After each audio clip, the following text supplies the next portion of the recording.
Welcome into another edition of The Session with Londa and David. My name is David Austin. I'm Londa Sherwood-Austin. Welcome back. David's trying to fight. I'm not trying to fight. It's just when I'm counting us down, if we're like slamming things around and touching the table, then it confuses me and the countdown doesn't work as well. All right, ADHD. That's okay. I love how you look today. Very collegiate. You're wearing the light jeans and the beautiful pink and white striped button-up. Is that an Oxford? I don't know. It's just a button-up. And then the collegiate Las Vegas style sweater, whatever it is, sweatshirt thing. Yeah, I don't know. It's an oversized look. So, it's super cute. Like, you're so cute. Like it's a men's extra large shirt. Okay. You know? And then you put a big baggy sweatshirt over it. And I don't know. It's funny that you right. say that because today I'm wearing a men's extra large shirt. And it just looks like it fits. You could borrow this shirt from me. I'm sure I could. And it would look great on you, actually, because you look really good in baby pink. It's one of your colors. All right. I think you're very pretty, so thank you. And that is the flirting portion of the session with Londa and David. Welcome. I'm very excited about this program as well because we have a lot of stuff to talk about. Okay. I had somebody asking me after watching the Grammys how I'm dealing with all the things going on in the world. Let's you know what? Yes, let's talk about that. Okay. Well, normally I would shy away from this kind of thing, but let's talk about the way I'm going to use a lot of generalities, so stick with me. Okay. Let's talk about how so many people in society are so quick to jump to conclusions, to judge, there's no time to engage critical thinking skills. Right. At all. I mean, it is jump to conclusion and let's go. Sure. You know, and often when you and I are talking about a breaking news story, I don't care what it is, I'll say, I'm not ready to really say a lot about it because I have just a lot more questions than anything. Mm-hmm. But boy, people are just in a hurry to bitch and whine and complain and draw these conclusions that may or may not be accurate. Who cares? Like, it's just crazy to me. And if I see one more social media post about how bad the world is. Oh, David, it's dark and it's bad and it's grim. I don't know if you know. I don't feel that way at all. Bad out there. I feel bad for people whose outlook on life is that way. Sure. And some might say, oh, well, you're just, head in the clouds. Yeah, a little bit, kind of. Well, here's what I was going to say about it. My response to the person who's like, how are you dealing with what's going on in the world? What's going on in my world is realtors are out writing offers for people to buy houses. Let's go. And me and my partner in the mortgage side of the business are writing loans to go with those purchase and sale offers being written. I'm going on pre-listing appointments, and I'm talking with new buyers, going through their new buyer interview, introducing them to a lender so they can get pre-approved so we can go shop for a house. And we're moving along our things that are already in process from this, where they are to the next step, to the next step, to closing. Like, I'm right there with you. Like, so what's going on in my world is business activity. That's what's going on in my world. Yeah. The news is like another form of entertainment to me. It's not something that changes my mood or drives my time because I no longer work in news. If I was working in news, I'd be all about the Savannah Guthrie's mom thing. I'd be following that story. I'd be working on it. I'd be making money doing that. Instead, I went to a new client first meeting today and am working on that deal. And doing deals for realtors who are sending me business and sending pre-approval letters. So that's how I'm dealing with what's going on in the world. I am giving my attention to the things that serve me and my teammates best. And that is business activity. So that's what I wanted to talk about. I didn't care about the underlying themes of whatever news story is cycling through right now. Oh, I care about Lord. what I'm focused on. You know what's so funny? Like, listen, don't get it twisted. We're very aware of the news and the politics. Sure. And we spend a lot of time talking about it because it is high entertainment for you. But we watched the Grammys and it was awesome. It was because great. I was focused on the music and the fashion. I watch the Grammys almost every year and the Oscars, those kind of shows, the award shows, because I love fashion. Right. Love it. Love it. And so I watch for that. Now, when my kids were little, I didn't always watch those shows because I didn't want to have to explain stuff, sometimes. I don't know. Well, if my kids saw Chapel Roan on the runway of the Grammys, I don't want to have that conversation about why that lady's boobies are out. You know what I mean? Like, Sure. So I just, so I might not have watched it but I would have read, we didn't have the internet back then. I would have read all about it in the paper the next day. Would you have been scandalized? I don't know. I suspect you would have said exactly what you said to me when we saw those pictures the day after and said, I don't think that's attractive. I don't like that. What are your thoughts? That's what you said to me about it. And Yeah.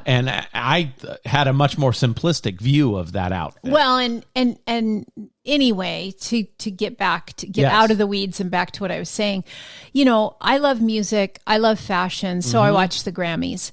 Did I agree with everything everybody said? Well, no, and I would hope to shout that you're never in a room where you agree with everything every person says in that room. Because if you are, your world is way too narrow and way too small, and you need to get outside those rooms and start talking to some people with some other opinions and ideas. Meanwhile, I thought the things You could Bad take Bunny that to the had to bank. say, I thought the things Bad Bunny had to say were uplifting and very smart. He talked about you can't fight things with hate. You have to fight hate with love. I think I got news for you. That's exactly the same thing John Lennon was saying in the late 60s. And a lot of people, they heard his opening statement where he said, before I, thank God, I want to say ice out, blah, blah, blah. And then he went on to stay and to say what you just quoted or paraphrased. Right. And I think a lot of people hear that, and if it fits their narrative, they listen to the rest of what he has to say. And if it doesn't, they get offended and they don't hear anything else. Oh, and see, that's unfortunate, right? That's unfortunate. And if these super liberal artists weren't saying these Right. things that they're saying, I'd be more concerned. Well, yeah, because they're artists. That's right. Hi. They're the ones who are supposed to be out there weirdos. Yeah, it's Okay. like when somebody said to me in the year 1998, David, what do you think about this whole liberal bent in media?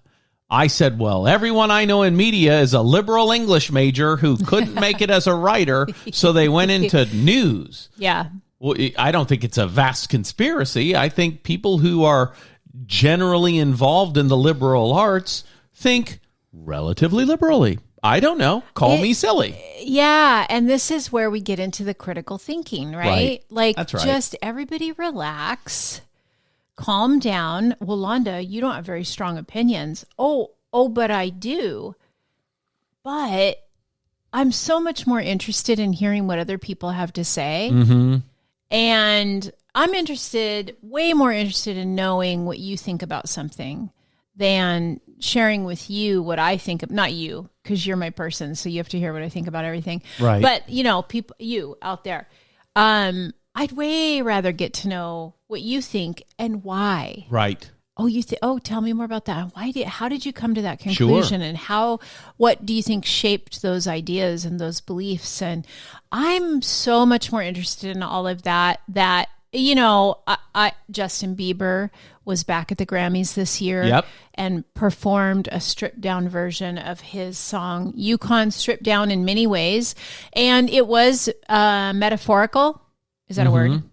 I don't know if that's a word. Sometimes I try to use big words sometimes. And what was the metaphor he was trying to put out there?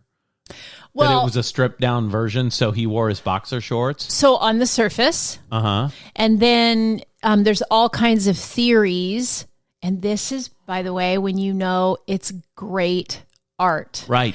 When people come up with 10 different interpretations of what that performance meant, you know it is art. There you go. So there are a lot of different theories about what it meant. Who is the artist that said it was far less important what he thought about his art than what you think about his art? Who was that? Was that Picasso? I don't remember the quote. Well, I'm paraphrasing. know, but whatever the case, the artist's intention is less important than your interpretation. Yeah. Because it's supposed to move you. That's what that quote was about. Yeah. And I agree with that. And Lady Gaga's performance. She is incredible. There are some groups of people who think, the symbolism is, it swings all the way from it's satanic, cultism, calling in demons to I haven't heard that. Yeah.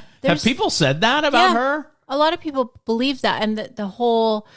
Because it's witchy and the song's called Abracadabra. This is a glimpse into the wide array of people that I follow and am friends with on social media. This is fascinating. So I have had people in my social media feeds have shared all the way from the entire Grammys was a satanic ritual, start to finish, to the opposite end of the spectrum that, whatever. It was fun, music, whatever, and everything in between. You know what the best thing about the Grammys was for me? Watching you watch the Grammys. Oh, yeah? That was awesome. Seeing your reaction to things and listening to what you thought about all the performances. I thought it was just fascinating.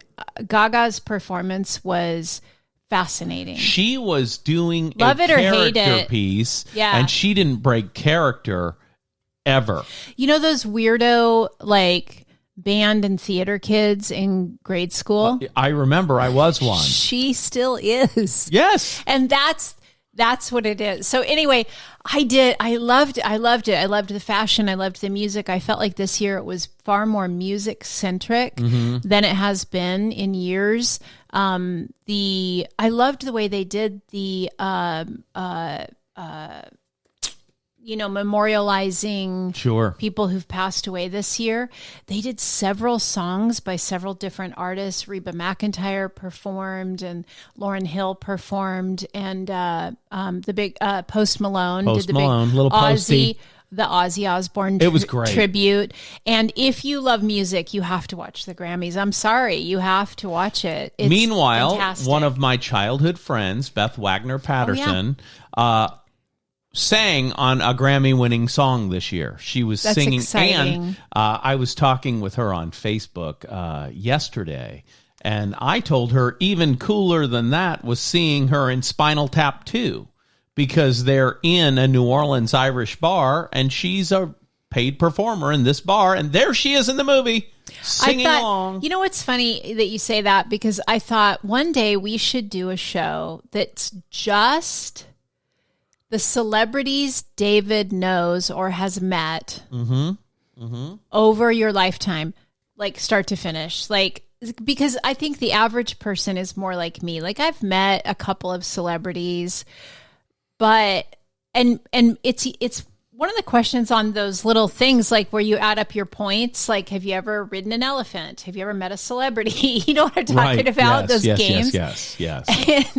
And I think I'm probably, even above average of the average person, because I've met 2 or 3 celebrities. But it's crazy the number of celebrities that you have met, have spent time with, know personally. Like, it's wild. And I thought that might be a fun show to do. We'd have to do some prep because you probably can't remember off the top of your head a lot of them. But and we're 6 degrees of separation or less away from every celebrity. That's a real thing. Like you say, David, how many degrees of separation are you away from O.J. Simpson? He's dead now. Well, I'm going to say you're 3. My cousin Pete is married. Well, he's now deceased too. Was married to a lady named Leslie. Leslie's brother lived at O.J. Simpson's house in California for a while and was around during that whole time. See, but this is what I'm talking about. Like, you have crazy stuff. Yes. You know what it is, though? It's my mother. Were you on Epstein's Island? No. Okay. No. Woo. Okay. My mother, her whole life was a college student and professor. Her whole life. And so I got to meet crazy people my entire childhood. And let me tell you, I once met the Taekwondo champion of the world. He was a 7-foot tall Pakistani man. Met him, had him at my home. I mean, it was crazy the people that I got to meet throughout my childhood. Let's not get into it right now. I do want to save it for a exciting, show. I do. I'll tease it a little bit. David had beers with Shaquille O'Neal and lost his wedding ring. Don't say another word. That's a real story. Don't say another word. We'll save it for that show, but it's going to be good. So that's a real story. Now, back to this show. Okay, so what I was trying to get at when I brought up the person saying to me, how are you dealing with things in the world, after the Grammys? That is kind of a nonsensical thing to ask me, because the Grammys were a fun diversion to me. They weren't something that moved me politically in any way. I appreciate that those artists have something that they believe in, that they're wanting to talk about. That's all. That's it. Yeah. That's it. That's my whole feeling about it. Did you turn it around? I feel like I would turn it around on the person and say, well, how do you feel about the world since the Grammys? Because what do you mean, how do I feel? Right. The same as I did before. Right. What I said was... Except I was artistically inspired. I think it was, how are you dealing with the world and things that are going on these days, with the Grammys and everything. And I said, I'm doing business. That's how I'm dealing with it. I'm doing business. Sunday night was a fun diversion that I watched, and I got the most fun watching you watch the people.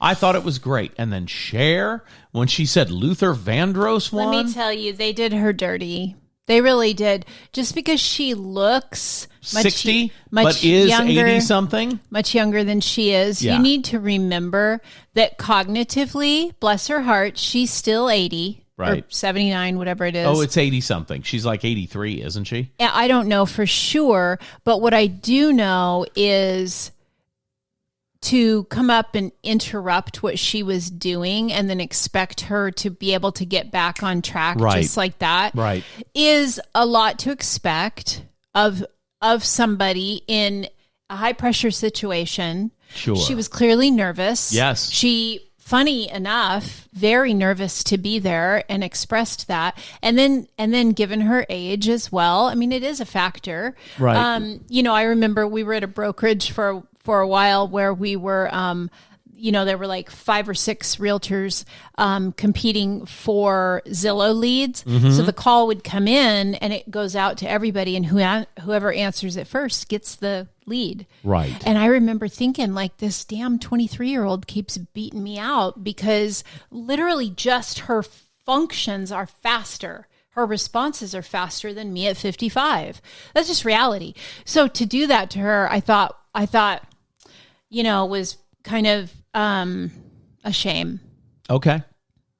That's all. I thought she handled it well. I still don't know what the song Luther is about. Is it about Luther Vandross? I hope it is. The album is, I believe, like a tribute album. Oh, well, then her gaffe Luther that she said Luther Vandross and then ultimately said, I mean Kendrick Lamar. Right? Her doing that, I didn't think was weird at all, although I didn't know anything about the album. Yeah. So I was unaware. I'm not actually for sure about that. Yeah. And everybody rolled with it. And Kendrick Lamar was gracious and rolled with it too. You know, and I'm kind of gossipy too. So I like to sit there and talk about all the celebrities and like, you know, gossip about how they look and the work they've had done. And, you know, oh, that person is looking gaunt, you know, or whatever. I am gossipy that way. So don't think I'm all nice. I do love your commentary as things are happening. It's like listening to the old men on the Muppet Show.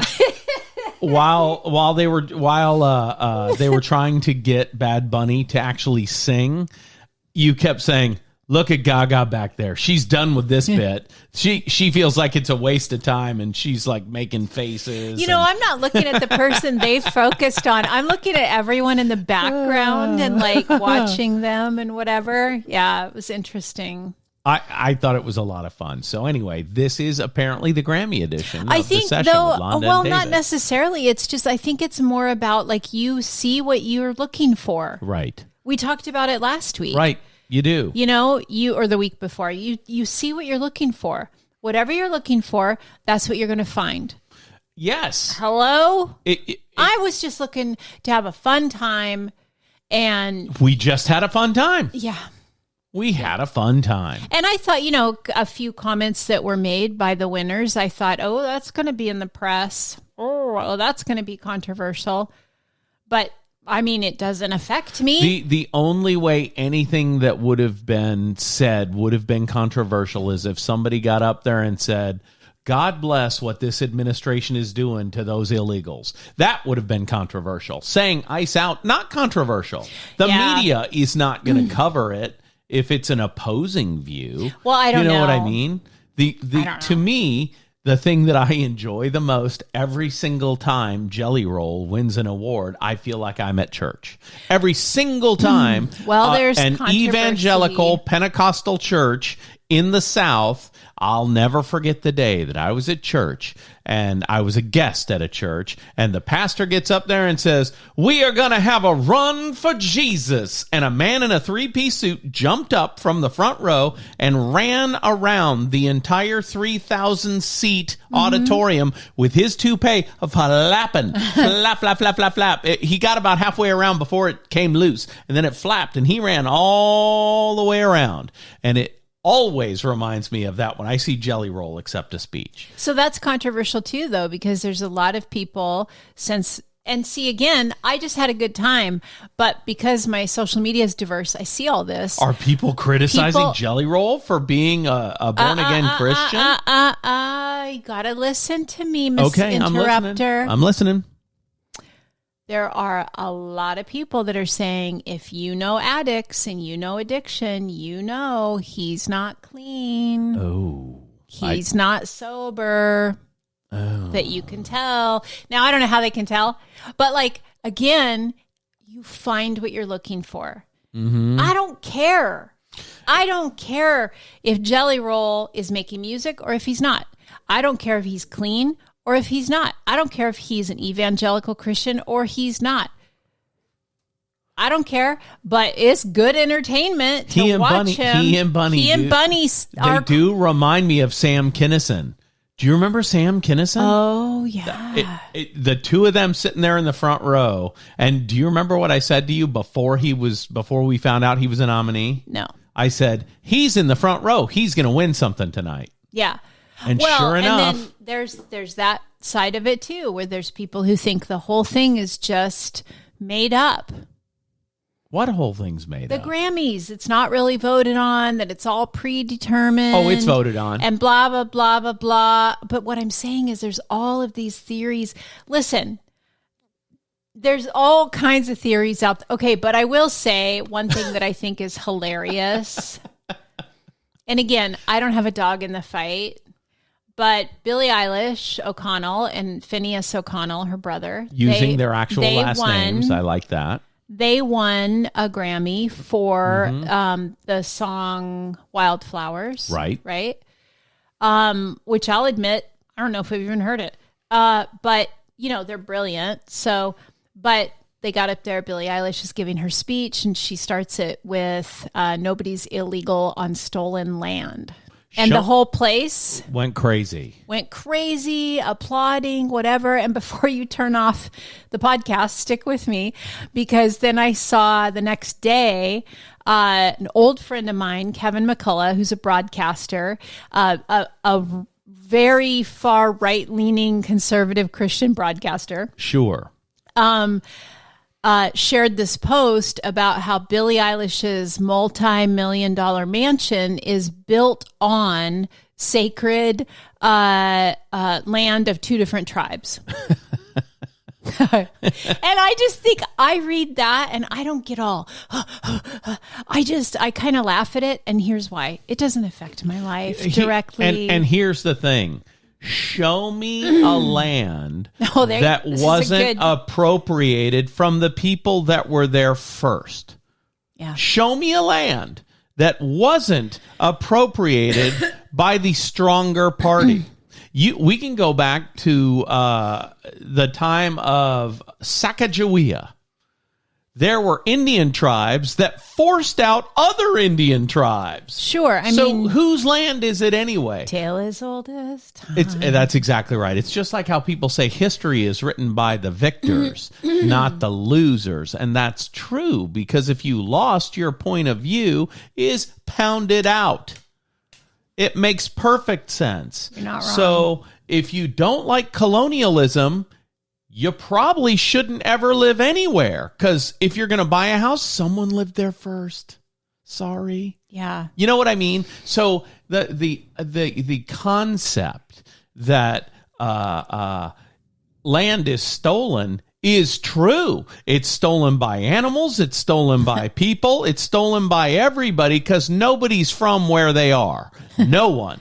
No one is from where they're standing right now. Sure. No one. Go back a few generations and they're not. Yeah. Seriously. Yeah. I'm in a house in West Richland. Someone owned this house before we were here. Yeah. I don't understand that argument at all. Were we bad to some native peoples when the Europeans came here? Yes. Look at Mexico, though. They were really taken advantage of by the Spanish when those tribal people were killed by a group of people with 13 guns. Thousands of people killed. They still speak Spanish and are Catholic because their captors did that to them. That's a fact. So don't talk to me about stolen land. All the land is appropriate. He's on it. That's all I'm saying. I don't disagree with anything you're saying, and I think that's I don't know. You know what? I have had lovely conversations over my adult life with people who emigrated to this country. I would way rather hear their opinion on what's happening with immigration than my own. Because my own opinion is the least interesting opinion in the conversation. I agree. I agree with that. And maybe that's why I'm so like, I don't know. I don't really have a dog in the fight here. I'm just doing my job and loving my people. Right. The people who let me. Yeah. You know? There you go. So in answer to your question, what am I doing in the world? How am I dealing with what's going on in the world? I'm doing business. I'm hugging my kids. I'm spending time with my beautiful wife, and I'm making sure all of my business partners' business is taken care of. That's what I'm doing. There you go. What are you doing? Well, a lot of those same things, you know, and we're not without this affecting us, the political climate affecting us, you know. It's our family is a little divided, and so it's made some strenuous relationships within the family. So, but overall, we're just loving our people, taking care of our people, taking care in the family, in the business, in the world, I'm trying to make time for everybody that I love, which is really hard to do because there's a lot of people that I don't get to make time for, and I feel bad about that. I'm just spending my time doing my life the best I know how to do it. And, I guess that's it. I'm reading more physical books. I did want to bring that up, actually. Okay. So if you don't follow me on TikTok, you should. I don't have TikTok. We'll get it. Like, it's fine. If you have a cell phone, they already have all your information anyway. You might as well have TikTok and enjoy yourself. But and I do share it on some of my other social media, but Londa Sherwood Austin on everything. But this year, I've kind of challenged myself to read more physical books. Mm-hmm. I used to be such a voracious reader of books, and then I kind of got away from it.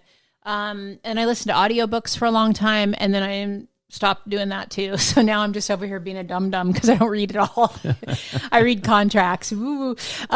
So I challenged myself to read more physical books, at least one per month. So I did finish the first one. I gave it a review on my social media. You can go look at that. And then I just started the second one, which I did have a couple of people ask me like, okay, well, what's the second one? So I did a video on that about what the second one is. And then I'll just keep going as we go throughout the year, sharing it. I was challenged by a couple of people to read something besides nonfiction. Right. I'm dying to hear what you're going to read. I had a couple people make some recommendations, and I just am not sure how I feel about it. I just am not reading for enjoyment, reading for fun. As a die-hard, hardwired learner, mm-hmm. I can't wrap my head around it. Okay. I can't, but I am going to read, excuse me, at least one. So, I do love to learn. I'm a big, so maybe I can find some book that is, fictional that is also will help me learn something. I don't know if it's out there, but if you have recommendations, send them for any books that I should read this year. I like that. I'm tearing through them pretty quick. Actually. The book I think you should read is The Fires of Spring by Mishner, and it's because it's my favorite book. It was given to me when I was 13 by my mother. Yeah. And I love that book. And it doesn't hurt that it's about a kid named David coming of age because that, connected with me. Right. I don't know if it would same name. Connect with me as much, but I am open to all suggestions, and every suggestion will go into a list that I've created, and I'm just going to read them in order. It may teach you some things about me. Okay. Okay. I feel like I've got you pretty dialed in. Okay. Yeah. I'm pretty simple. I hope you're having an awesome week. I hope this was a fun episode, and we can't wait to talk to you again next week. For Londa Joanne Sherwood Austin, I'm David Austin, and this has been The Session with Londa and David.